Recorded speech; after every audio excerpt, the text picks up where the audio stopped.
If I can have everyone's attention again, we'll continue our morning availability with Jimmie Johnson, driver of the number 48 Lowe's Madagascar Chevrolet. Jimmie currently sits 5th in points coming into Dover this weekend, and coming off a couple of weeks at Charlotte, has a couple of wins in the column from our 2 weeks at Charlotte in the All-Star race and the Pit Crew Challenge. Jimmie, talk a little bit about the 2 weeks at Charlotte, all of the successes you guys at Hendrick Motorsports had in coming into Dover this weekend. Yeah, an awesome weekend for all of Hendrick Motorsports. And when I look over the last month, really, I guess back to the race in Darlington, just happy to get to victory lane. Happy my teammate Casey got to victory lane. The 24 had a great night. The 88 had a great night in Charlotte. We've been telling everybody for a while that we've got a lot of speed, and it's nice to have all 4 cars showing it. So proud of the success of the 48 team and what my guys have done, and we hope to continue it here at a great racetrack for us in Dover. We'll open it up for questions here in the Media Center for Jimmie. Please raise your hand. We'll get a wireless mic to you. We'll take our first one. Okay, go ahead back there. Terry Blunt, ESPN.com. Jimmie, I think most people acknowledge and feel you're one of the better wheelmen in the sport. And, NASCAR made a change a few weeks ago to raise the side panels a little to add less downforce. Would you be in favor of additional changes that made the cars more difficult to drive, because do you think that would play into your hands and make the racing better? Yeah, I'm not against it, and I understand the position NASCAR's in. They don't want the leader to be in the ideal situation and have clean air and all the benefits that come with it. And if they can close that gap from 1st to 15th, it's just going to be a better show.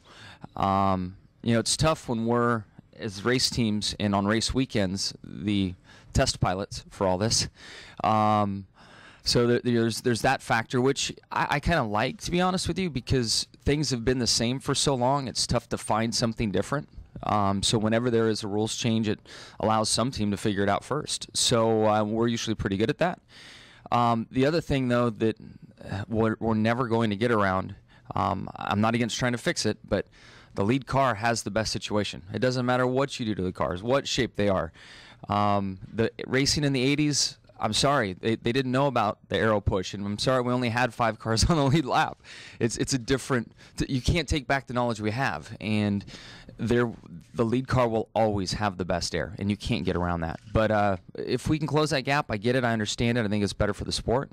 The more difficult the cars are to drive, especially the looser they are, fits my driving style, and I'm all for that. Okay, we'll take our next question from Viv. Viv Bernstein, NASCAR.com. Did Darlington just sort of open the floodgates? Did it take the pressure off the whole team? And are y'all kind of looser now? And have you drawn straws to which Hendrick driver is going to win this week? No, I wish it was that easy. The momentum out of Darlington really helped the 48 team.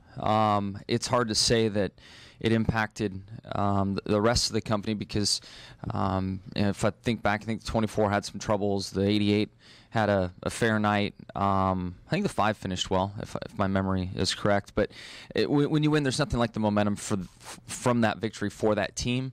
Sure, it carries through the company a little bit, but from my own experience, if my teammate won the week prior, when I go to the track the next week, it doesn't impact me any. But I can say that, and I said it when I opened up, we've been up here telling all of you that we have fast race cars. I think we've shown it, but it's been tough to really execute like we've wanted to, and especially for a few of my teammates. So to have that all coming around and all 4 cars running where they should is a great feeling. And that, as each individual team has their own success, that will build momentum. So Charlotte was a very good week for all 4 teams, the 2 weeks we were there actually. So I think we all come here to Dover with our own confidence for our own reasons. Okay, we'll take a question from Bob, then come over to the left, and then back up front. Bob Pockris from the Sporting News. As part of all this, as part of the clean and green racing that we've seen, there's a theory going around that that maybe the drivers are being more cautious, in part because of the point system, which seems to penalize bad finishes more than in the past. Have you found guys being any more cautious, and do you feel like the point system has contributed if they are being more cautious? From my own perspective, I'm not driving any different this year than I have last or in with other point systems. It's very similar to what we've had before. I know once you get past, what is it, 15th or 20th, the ratio doesn't equal what we saw with the old point system, but we're not thinking about that stuff. I'm surprised that we don't have more cautions. From my perspective in the driver's seat, when I look around me and watch my competitors, we are crossed up, we're slapping the fence, there's hard racing, there's side-by-side racing. I don't know where the cautions have gone. I'm glad I'm not a part of them. I mean, it's fine if it's someone else, but when it's you or your teammates, you don't really dig that. But I don't have the answer. I don't know where it went, but I know from on the racetrack, people may think that we're being conservative and racing for points, but that's been the nature of our sport forever. That hasn't changed any, in my opinion. Okay, go ahead with your question right here on the left. Alex Scuti, ESPN. Jimmy, we're coming from a couple of weeks now at Charlotte, mile-and-a-half racetrack, and we've arrived now at one of the most unique racetracks in the circuit. What are the keys to getting around here at Dover that you always have to remember first and foremost before you even get out on the track? Well, fortunately, this track does relate to the mile and a half due to the speed that we run. The design of the track and the transitions into the corner and off are far different than anywhere we go, and that takes experience and a driver that likes this racetrack and the rhythm that it requires to run fast here. But from a handling setup and in the way we bring the car, it is in the direction of a lot of the mile and a half stuff. So we've seen trends from a successful Charlotte means a successful Dover, and we're coming here with that thought in mind, and hopefully our cars roll fast. And I love this track, so those two things together really help. Okay, if we can get a mic up front, we got a couple of questions right here.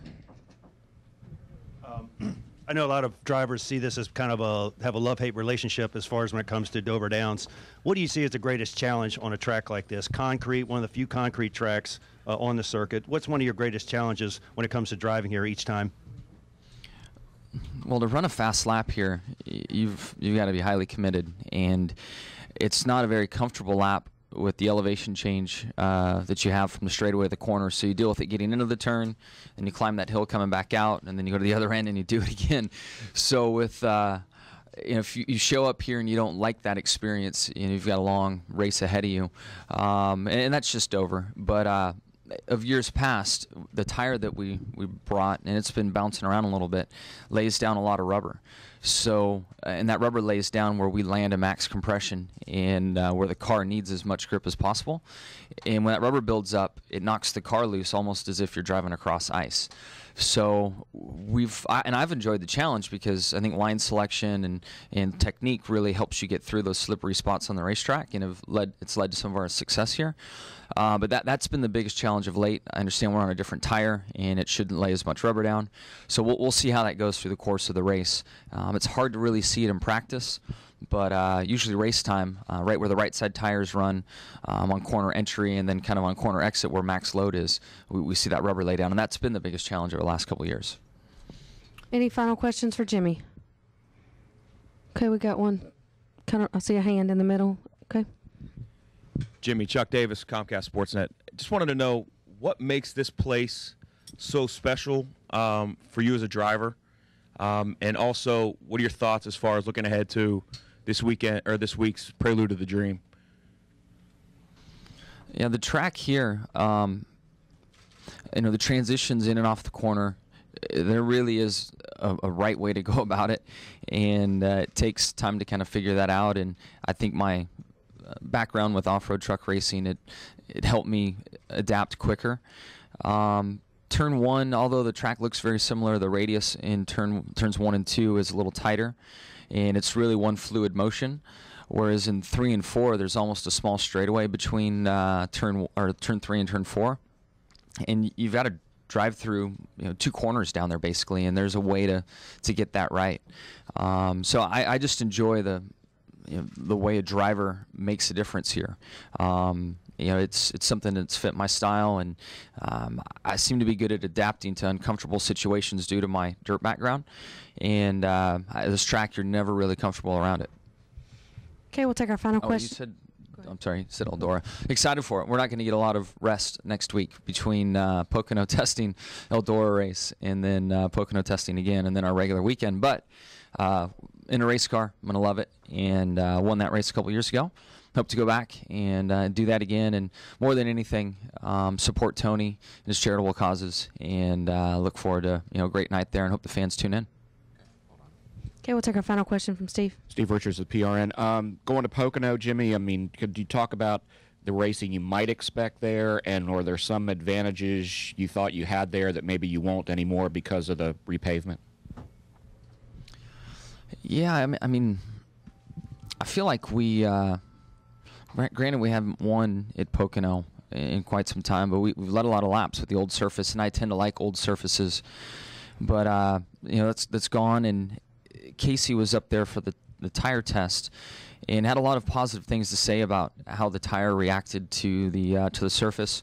Normally, it's an edgy racetrack, regardless of the tire that it should come with on a new repave. And it sounds like we didn't have that, and Pocono made sure they used the same mix and the same asphalt they used, that we were racing on. So I'm optimistic that they're onto something, and that other tracks, when they resurface, they can go back to their old mix. We've seen this new mix that goes down, and it takes years and years and years for the comfort to come, for the track to age, for the side-by-side racing to come. And I'm hopeful that the Pocono track, the decision they made, will speed that process up, and we can go there and put on a good show. But I would imagine it's going to be super smooth and really, really fast. It's going to be a big engine test and an aero platform test. I mean, we'll compromise all mechanical grip for anything aero we can get with the speeds and how smooth the track's going to be there. Jimmie, thank you very much for your time this morning, and good luck this weekend.